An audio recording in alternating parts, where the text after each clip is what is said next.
Welcome to episode 91 of Black, White, and Blue in the South, the podcast discussing Democratic politics with a Southern flair. I'm Bill Kimler. I'm Jumelle Brooks. And we're coming to you from Greenwood, South Carolina, a little red county in a rather red state. If you like what you hear and think others ought to be listening as well, then you need to hit pause right now and leave a rating for our show. Write a short review. Tell your friends about us. Interact with us in social media.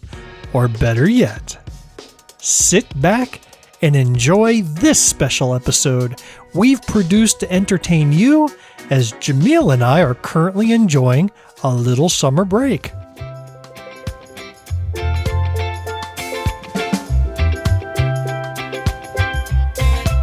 We've compiled a batch of, or better yet, segments, which are always full of good humor and sometimes a bit of information.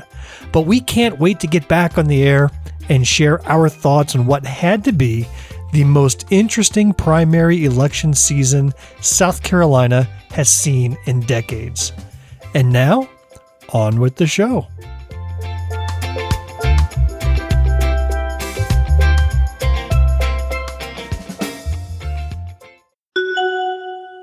From episode 67 on August 6th, 2025, Damn, I Almost Got Emotional, with Reverend Heather Foy.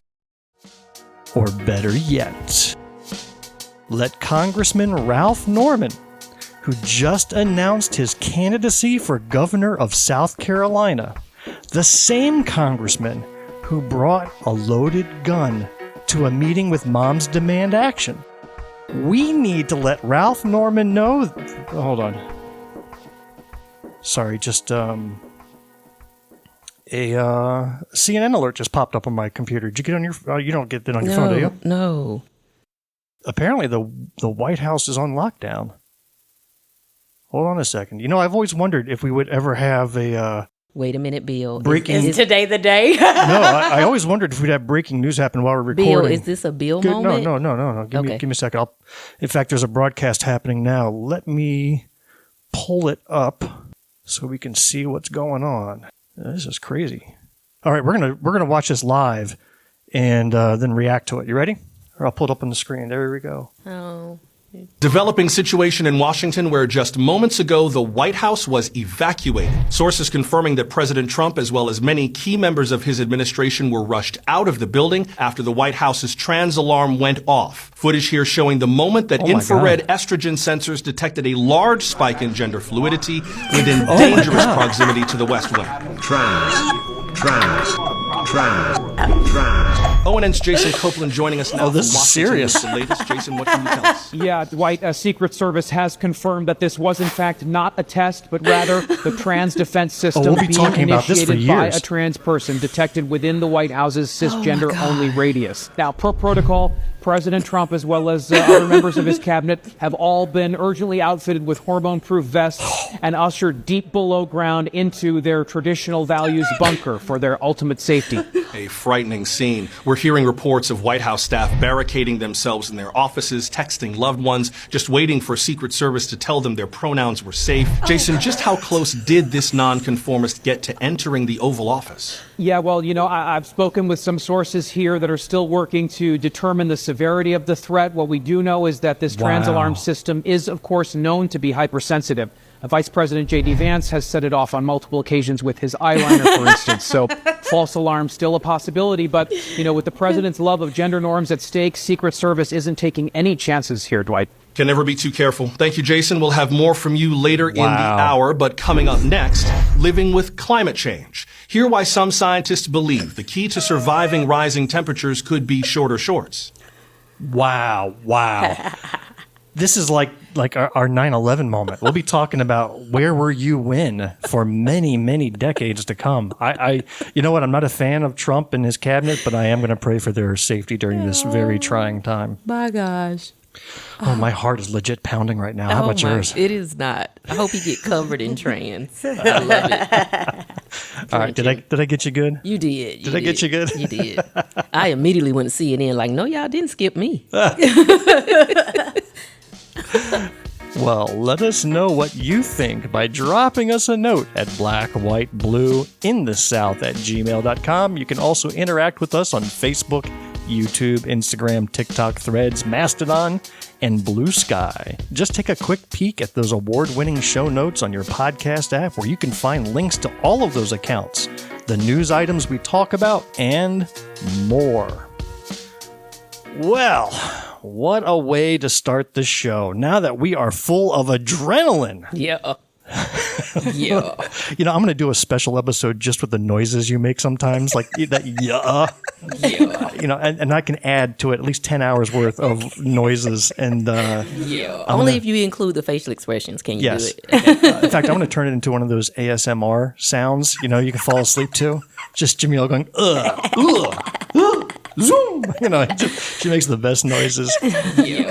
In fact, I may go on vacation for a week just so I can go through all 80 hours of our recordings and find those sounds. Because you would find them. I will find them. Yeah, we know. Yeah. From episode 69 on September 3rd, 2025, I asked an underdeveloped question. Or better yet, get this poor fellow that we're about to hear one of those little triangle peg board games, you know, the one where you have to jump the other pegs with your peg and you collect them until you clear the board. Yeah. While you're sitting there waiting for your fried chicken dinner to be served. Yeah. If you guessed that I'm talking about Cracker Barrel, you would be correct. This past week, they changed their logo and MAGA went berserk for some reason. They did. And bullied Cracker Barrel into changing it back. But we're quick to mock and condemn that point of view. So, Jumelle, I resolved to do a better job about hearing from the other side. Okay. Why were they so upset? So here's what I considered a very well-expressed statement from a poor fella who was all in his feelings about Cracker Barrel changing their logo. Let's give him a listen. Okay. You know, as someone who's against cancel culture, I'm done with Cracker Barrel. You done pissed me off now. You know, first it was the gay rockers, and I don't mean Elton John. I'm talking about them gay pride rockers y'all sold a few years ago. And then you went and changed the logo. Hell, what's your motto down there? If it ain't broke, fix it. I bet. I walk in, I don't even recognize the place no more. It's all bright and woke. Before it was like eating in an antique store. How am I supposed to enjoy my eggs without the threat of an antique plow or my grandma's butter churn falling on my damn head? I can't do it. It's like sex. I need that fear and danger to enhance the experience. You know, ever since Dave Thomas died, this place has gone to shit. And I know Dave Thomas was Wendy's, but his death affected more than you think. But I digest. You know, they took the white man from the logo. They removed the cracker from the barrel, and it's disgusting. You know, first they came for Uncle Ben and Aunt Jemima, and I said everything. And then there was the lady from the Land O'Lakes box, and still I said everything. And now woke is at my doorstep. They went from Cracker Barrel to Woke Barrel. It's not just a restaurant. It's my heritage. Where am I supposed to have a 4-hour Bible study and leave a religious pamphlet as a tip? One of them that looks like $100 bill. And the server, she's all excited. She's like, oh, good, I can feed my family this week. And then she looks at it and it says, "Psych, come to my church." Where am I supposed to do that now, huh? Where am I supposed to eat all my food except for one bite? And then say, this isn't what I ordered. This is disgusting. I need it taken off my bill and one to go. Where am I supposed to do that, huh? Where am I supposed to get a train whistle and a shawl for my meemaw and some candy my grandpa ate during the Great Depression and an Oak Ridge Boys CD? But not just any old CD, a Cracker Barrel exclusive. That used to mean something. You couldn't do anything in the music biz without being on Cracker Barrel records, and now it don't mean shit. Oh, gosh. Just stop changing everything. Change is scary. And I'm scared. Okay, Bill. Well, it's good to hear the other side. And like you said, you want to hear opposing viewpoints. Of course, that was phenomenal comedian Brent Terhune. If you're not following him, you need to, because he nails it each and every time. At what point in that did you realize something was up? Maybe the stuff falling off of my head. Yeah. And I went, yeah. Because you were watching with intensity. I was like, wait, what are you going to say? Because he sounds legit, right? Yeah. And then he goes on. Oh, goodness. Well, let us know what you think by dropping us a note. From episode 71 on September 17th, 2025. Some diamonds come from those little places. Or better yet, let's all march over to Tennessee and hold a rally for Travis and Jonathan, who have been banned from TikTok. Jumelle, do you know who Travis and Jonathan are? No. Well, and this is funny because you sent me a clip from them. They are the most hillbilly pair of guys you've ever seen with political points of view you wouldn't expect to come from two fellas who looked and sounded like that. Aww. So you know who I'm talking about. See, I went to pull a video of theirs that I had bookmarked, and wouldn't you know it, they sent me to TikTok and said account does not exist. And I said, well, this is just some kind of BS right here. Yeah. These guys, Travis and Jonathan, are awesome. Yeah. So I went to look for them on YouTube, and there they have an account where they explained what has occurred, and they have the following statement. Let's watch. Okay.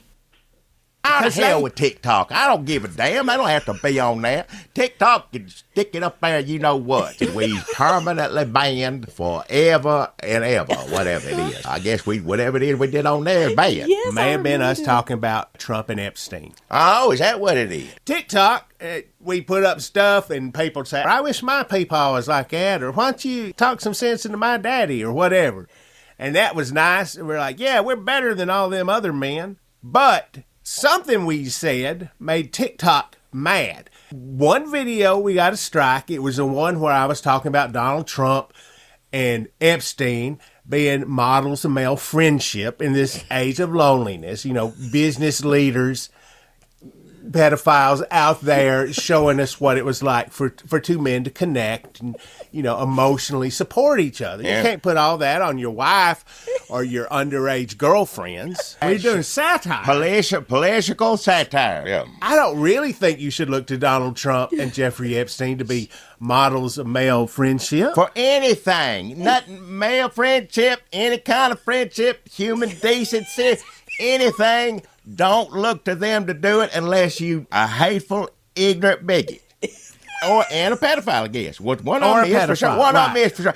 There are plenty of victims who have claimed that he did this and that. I ain't saying he did it in court. Do they still have their TikToks? I don't know if they do or not. Probably not. If we just throw in an allegedly every once in a while, that'd make it okay. A lot of times if you say allegedly, everybody knows you don't mean it. You just got to say it so TikTok don't take you down. Well, we're spending way too much time talking about damn Epstein, saying pedophile 100 times. Pedophile. I don't want to say pedophile over and again.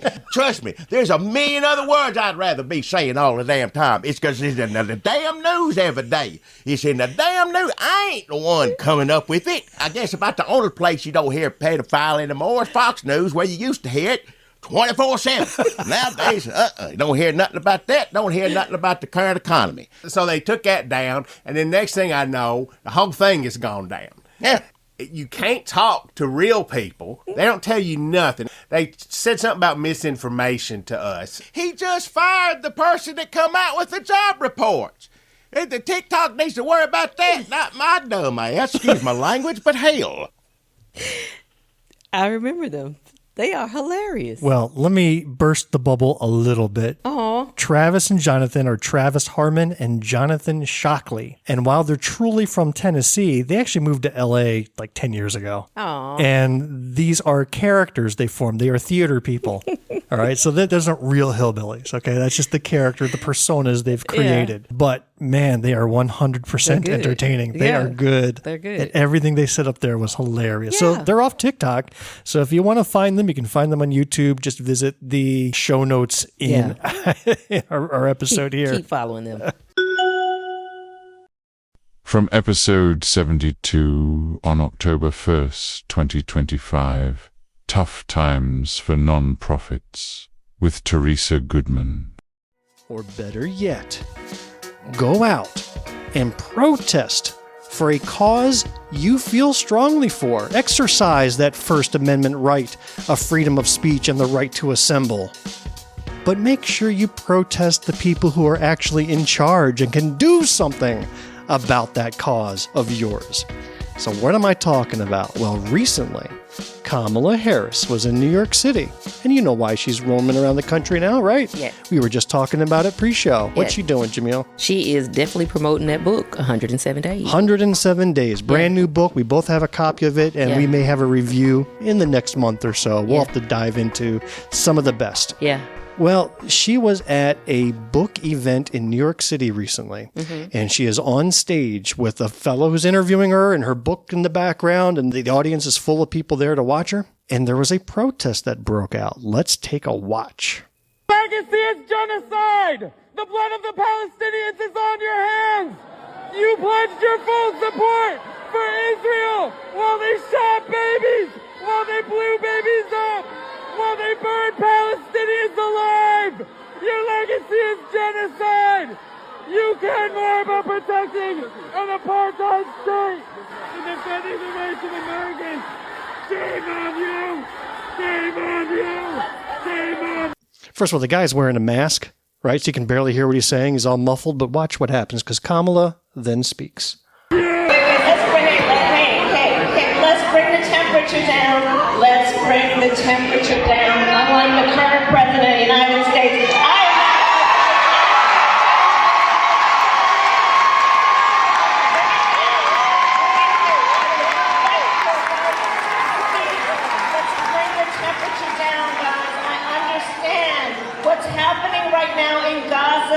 what is happening to the Palestinian people is outrageous and it breaks my heart. I get it. So what do you think about that? And there was more than one person, by the way, that was there protesting her book event. Okay, so let me just say, I really feel like they was going to protest her whether they had something to say it or not. They're going to protest this black woman till they can't protest her till no more. And then the second thing which shows on that protester side, you know my stance on protesting. When you are in a situation like that and you stand up and you start shouting all of this stuff, most times you are ineffective because the people don't hear what you're saying anyway. And you've just distorted the whole thing. So really, where's the focus going? And then finally, I think that by doing that, you just showed how disconnected you are to the appropriate policies and procedures. You just got up there and looked real crazy, even though there's some validity in what you're saying. Like, you should have the opportunity to express your viewpoints on it, but there's a time and a place. And here you are attacking a woman that tried to get into a position where she could make a difference and make the changes that you're screaming about. And because she was not able to win that seat, who you mad at? You mad at the wrong person. Yeah. Exactly. At some point, I mean, we have to be responsible for our thoughts and how we share them. And I think what they tried to do was, it wasn't well done because she's not the person that can make that change. Mm-hmm. And so if you're going to go somewhere, you're going to have any validity in what you're saying or doing, you've got to have it to the person who can make the change. America decided she wasn't that person. And so you were in the wrong place with the wrong person, sharing the wrong thought process at that point. It was a misfire. Yeah. Well, here was a great reaction I saw from Yemisi Egbewole. Okay. She was the chief of staff advisor to the press secretary under Joe Biden. And she had a reaction to what occurred. Let's watch. All of you guys going to protest Kamala Harris at her book tour to interrupt, to scream about Gaza, I've got to be the dumbest people I've ever met. What sense does it make to interrupt someone at their book tour who's not the president? There is nothing she can do. Have you been to the White House? Have you stood outside on Pennsylvania Avenue? The White House is right down there. Right down there. Pennsylvania is right down there. I live in Washington, D.C. You can go right down the street. You can go yell at him. Y'all will go interrupt Harris talking about her own personal experience for her book tour before you go interrupt the president who decides policy, who determines what actually happens overseas. Y'all give black women the kind of animosity you would never give that white man, and you should examine why that is. Anyways, keep screaming at someone who can't do anything, who tried to do something, who tried to run, who didn't win. Take a Civics 101 course, learn how government works, learn who's in power. Let me tell you, I was going to bring up her today. Oh, you know her. Okay, so Teresa, just so you know, so one of my clients love Fox News. So when I go visit, we watch Fox News. To the point where Jumille's practically brainwashed. She sends me nothing but Fox News clips all day. Like, Bill know I likes to watch the enemy. I like to know what they think. She was complaining about the open borders, you know. She could tell she was completely Bill, brainwashed. I was in the corner yelling, "Where's my wall?" Not. But this young lady is frequently a guest speaker on Fox News. She holds her position really well. And here's what she had to say when they were asking her about Kamala's book. She said, to every black woman who is attempting to run in 2028, or anybody who's attempting to enter into elected positions in 2028, be careful about your criticism and how you speak about what she has written in this book, because that will be used against you. She gave a great response to the way they were picking excerpts out of that book, because, I mean, you know, Fox News is killing this book. How could Kamala go on here and tell everything like this, and she's just abandoned her party, and why did she know so much and not do anything? Kind of like they know stuff and they don't do nothing.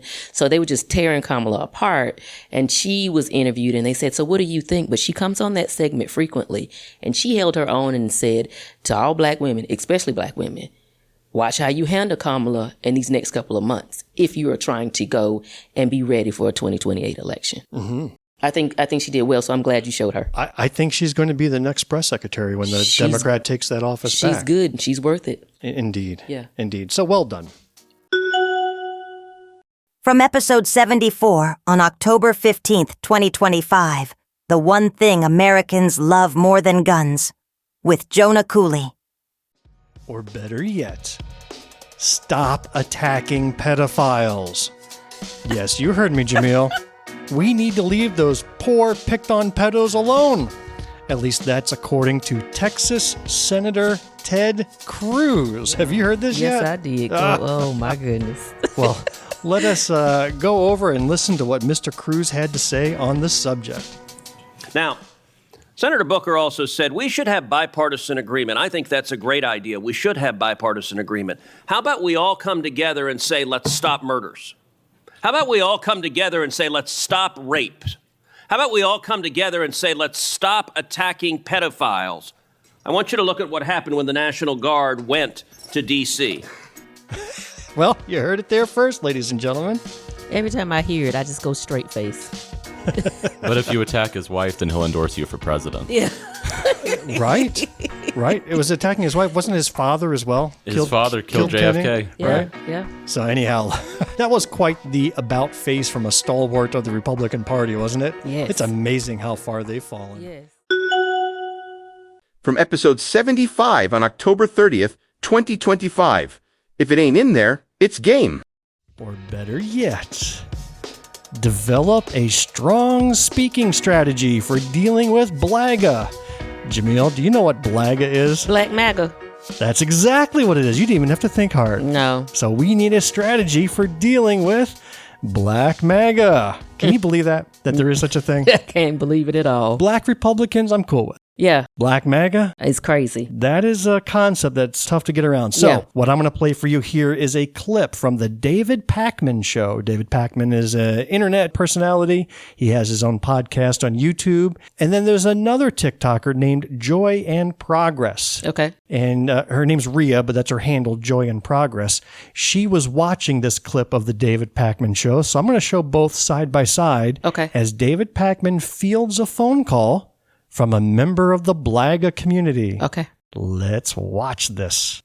There have been a lot of promises that have been made by the Democratic Party that they have not delivered on. So I said, you know what? Let me give the other party a chance. Let me give Trump a chance. Because again, I've never really voted Republican before historically. So I said, let's switch it up and give him a chance and see what he can do. What promises did Democrats make that they didn't deliver on? Okay, that's a very good question. So in the past, we'll say 60 plus years, I look at a lot of... Well, but hold on. I'm sorry to interrupt, King Osed. The last 60 years is... Okay, fine. But in... Oh, you want me to go recent? Do you want me to go recent? What I'm saying is, you said in your experience voting for Democrats, while you voted for Democrats, there were promises they made that they didn't do. So I think we should talk about while you voted for them, to be fair. Okay. Yeah. Sure. So the last Democratic candidate that I voted for was Hillary. Okay. Was Hillary Clinton. But she didn't win, so it's kind of unfair to say. I mean, she didn't get an opportunity to do any of the promises, right? Because she lost. Or do you want me to go? Okay, so then we'll go Barack Obama then. Okay. So we'll go him. So I voted for him on the fact that I felt, he campaigned on the idea of change, and he wanted to do things that were positive, and he did some good things, but there are some things that he did that I did particularly have an issue with. Okay. So I'll give you an example. So one of the things that he did that I had an issue with was him declaring the no-fly zone on Libya around 2011. He sort of was in a position where he, what do you call this? I'm not remembering very well. I'm doing kind of two things at once at the same time, so you kind of have to. Well, let me see if I can rephrase the Libya thing. You started by saying you voted for Trump because Democrats made you promises that they didn't keep. You then started talking about 60 years ago. When I refocused us on while you've been voting, you said Hillary. I said, well, Hillary didn't win, so it's hard to expect her to do stuff when she wasn't president. And now you're saying something related to Obama and Libya is a promise Democrats didn't keep, which is why you voted Trump?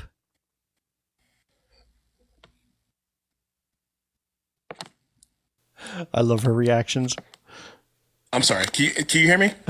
Yeah. Yes, I can hear you. I'm sorry. My bad. I'm just at work right now. I'm doing a whole bunch of things at once. I'm sorry. Kingo, so listen, I'm going to let you go. It sounds all really wacky and wild, but it doesn't sound totally based in reality. I don't know if you were trying to engage with ChatGPT. Oh, wow. Absolutely brilliant. Jumelle, do you know any BLAGAs in your world? Have you encountered any in your experience? No, not BLAGA. Definitely, I know a couple of Black Republicans, or I know individuals who align with that thought, but BLAGA is so far-fetched. I don't even understand how they could associate themselves with it. Right. Now, we have to be fair. Everybody's human, entitled to your own opinions and worldviews. Black Republicans, absolutely feeling like you align more with conservative values. Yeah. Okay, but you have to be able to enunciate those values. Yeah, clearly. You have to be able to explain them clearly. Someone he was sitting having a beer with told him what to say. Well, it doesn't stop with that, gentleman. I'm going to play another clip of a Black conservative who is figuring things out live while on camera. Let's give this one a watch. I tell you this much. As a proud Black conservative, I'm happy that President Trump is going after the Smithsonian museums, because I'm tired of learning about history that makes people uncomfortable. I actually don't even know why it makes people uncomfortable, but I'm tired of it. So he needs to go in, woke is broke like he said, needs to get rid of all this history. Who cares about what really happened? I'd rather get a fluffy story about how the indigenous people here couldn't really figure out their right from their left, and those kind settlers came to Jamestown and spread across the colonies and brought civilization and disease. They brought disease? Okay, they brought civilization and disease. They already had civilization? Well, they procured the land fairly. What do you mean they stole it? I'm so glad you changed this up. They savagely killed the native. He had you going. Oh, forget boy. all that woke history stuff. I have to agree. Well, Big Daddy wants to do it, and whatever Big Daddy Trump does, I have to agree with. I used to say don't tread on me, but now I say tread harder. Thank you. I don't understand why this is confusing.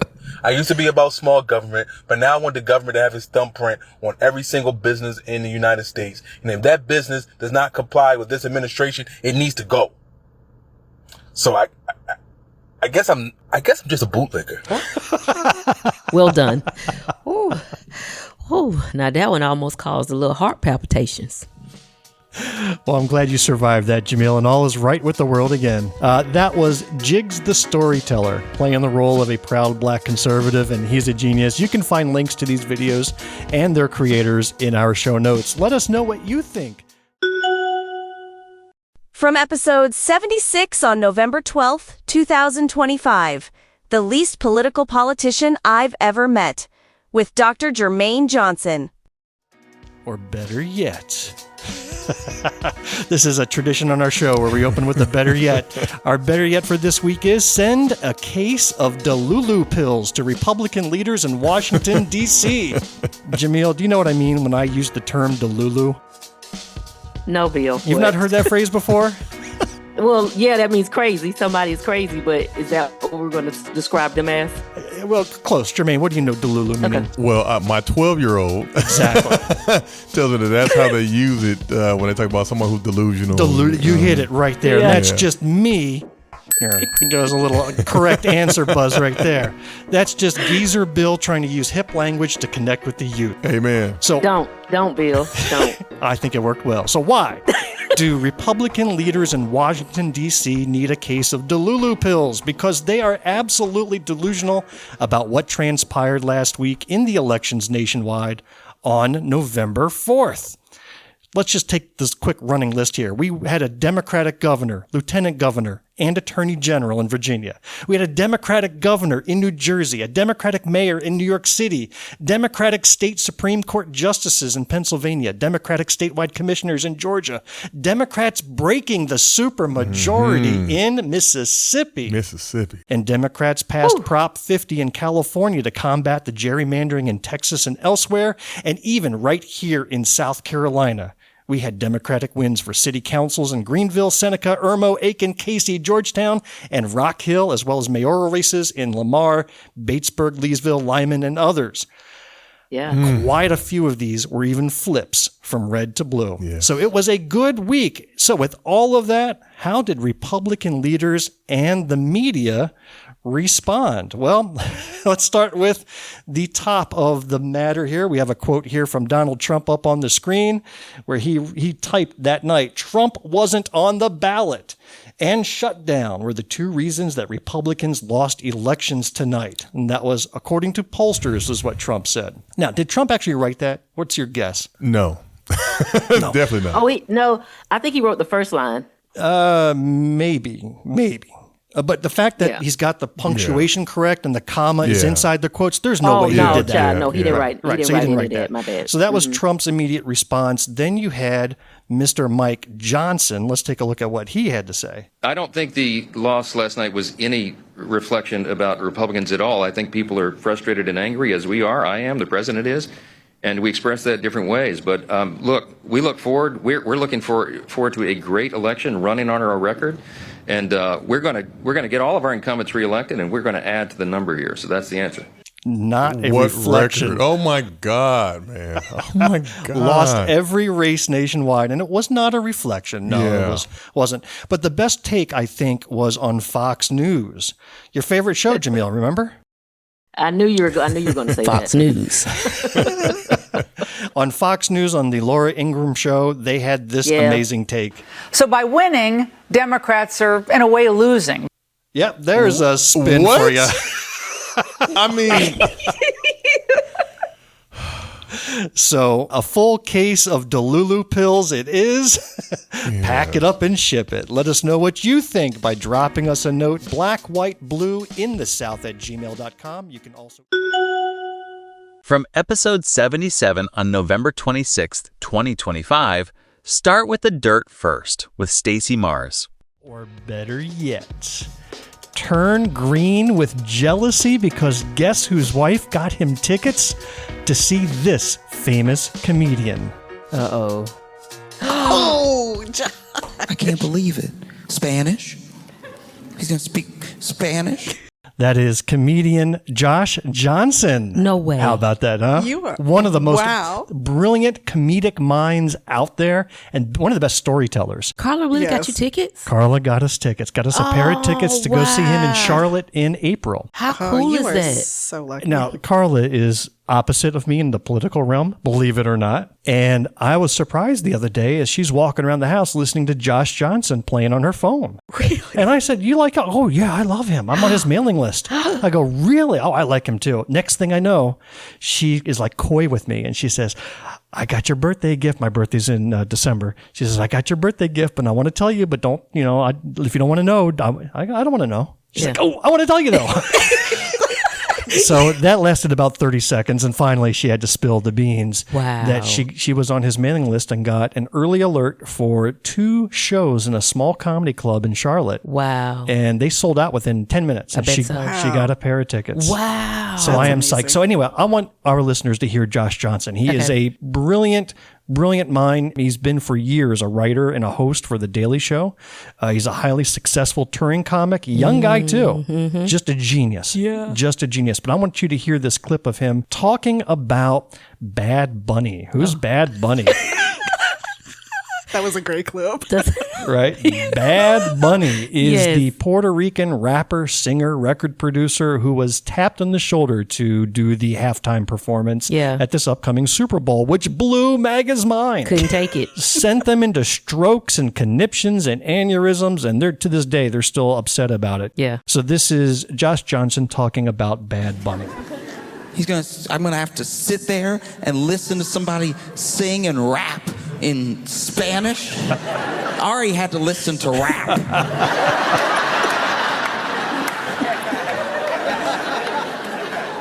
You know what that was like for me? You know what that was like for me to hear rap in between the game I bet on? I'm gonna have to sit there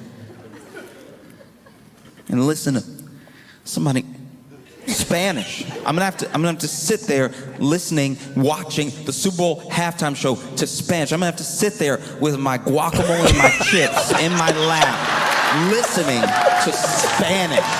I am gonna have to sit there while I eat the tacos that I Uber Eats to my place, listening to Spanish. The idea that I could have a deluxe crunch wrap and have to listen to Spanish is crazy. Not in my America. Spanish? Are you serious?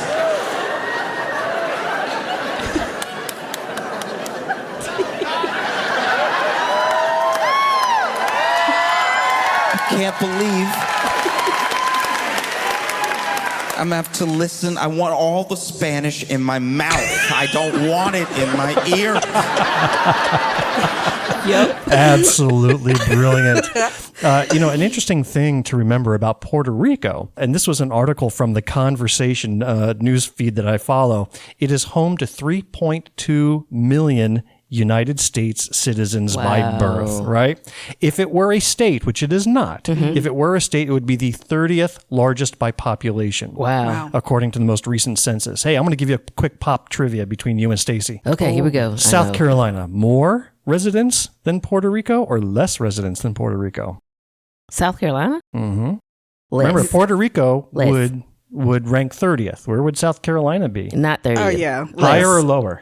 Lower, right? Yeah. No, actually, they're higher. South Carolina ranks 23rd. We are in the upper half of United States state populations. Oh, that's just all Remember, the people we're moving competing down with here. Rhode Island. We're competing with Montana and Wisconsin and Nebraska, all them large states with no people in it. Mm-hmm. So South Carolina, with our cities of Columbia and Greenville and Charleston, we're 23rd in the nation in terms of population, believe it or not. That's mind-boggling. I know it is. It's crazy.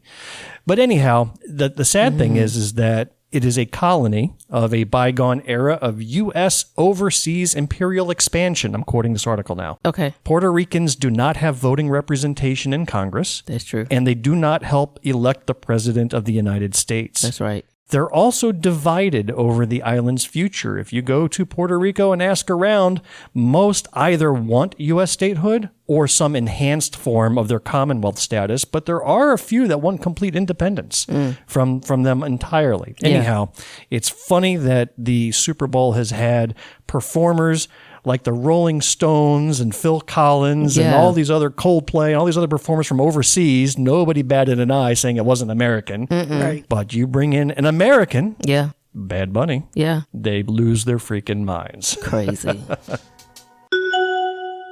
From episode 78 on December 18th, 2025, I will live in a van. I don't care.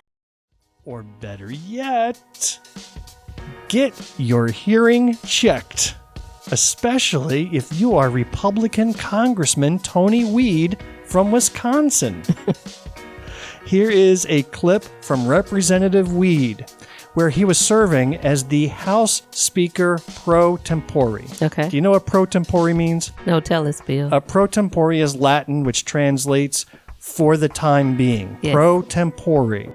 It also means deaf as because it's the only thing that explains what you are about to hear. In this clip, Representative Weed has temporarily taken over from House Speaker Mike Johnson. Okay. Why? Where was Mike Johnson? Well, where have the Republicans been for the last month or so? Where have they been? They were a government shutdown. They didn't show up to work, right? So he had to take over from Mike Johnson to continue business, and they were trying to push a censure of Democratic Representative Stacey Plaskett from the Virgin Islands. So this is like not even a voting member, right? Yeah. This is just, a token member from the Virgin Islands that they allow into Congress. Yeah. And here's how this clip went as he was playing the role of Speaker pro tempore. Let's watch. Question is on the adoption of the resolution. Those in favor say aye. Those opposed say no. In the opinion of the chair, the ayes have it. Yeah. Did you catch that? This is how. I think this needs a replay. This needs a replay. Well, watch this. Question is on the adoption of the resolution. Those in favor say aye. Those opposed say no. In the opinion of the chair, the ayes have it. Yeah. You knew Jumelle, he heard it. In your sensitive hearing, did you hear the eyes having it? Not at all. Here, let's listen to the rest of this. Welcome to procedural democracy. And that is Representative Jamie Raskin, and he's going to school Representative Weed. Okay. What purpose does the gentleman seek recognition? I request a recorded vote, and I challenge the Speaker's interpretation of the voice vote. The gentleman asked for the yeas and nays? I ask for the ayes and the nays. The yeas and nays are requested. Those favoring a vote by the yeas and nays will rise. A sufficient number having risen, the yeas and nays are ordered. Pursuant to Clause 8 of Rule 20, further proceedings on this question will be postponed. So basically, instead of actually getting a recorded vote on this censure of that representative, they said, we're not going to even take the vote. We're going to postpone it, as he has the right as the Speaker of the House to do. That's what he did. But do you see how silly the United States Congress, this is what people spend millions of dollars to get into these roles, to do that type of foolishness up there. That's crazy. All in favor, say aye. Crickets. In my opinion, the ayes have it. What was that? And after they said for the nays, did you hear him go, He knew that he was about to do something crazy. Lord. Playing with people. I still can't get over that. That was the most surreal thing I ever did see.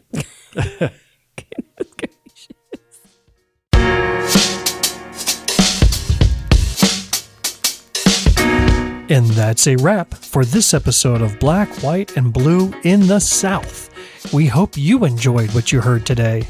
Please take a quick minute and leave us a rating and a review of this show. We really want to know what you think. Your reviews help others find us, and every time we get one, it'll downpour on a major outdoor Trump event. If you are a blue dot in a red sea, keep the faith. Keep up the hard work. Change only happens over many years of work and dedication. As Winston Churchill once said, success is not final. Failure is not fatal. It is the courage to continue that counts.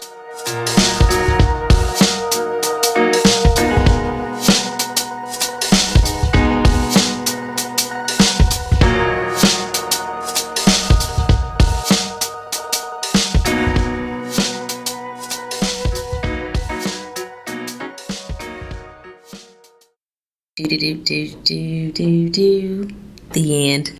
The preceding podcast is solely owned by the host or hosts and is distributed by Big Media LLC. Copyright 2026.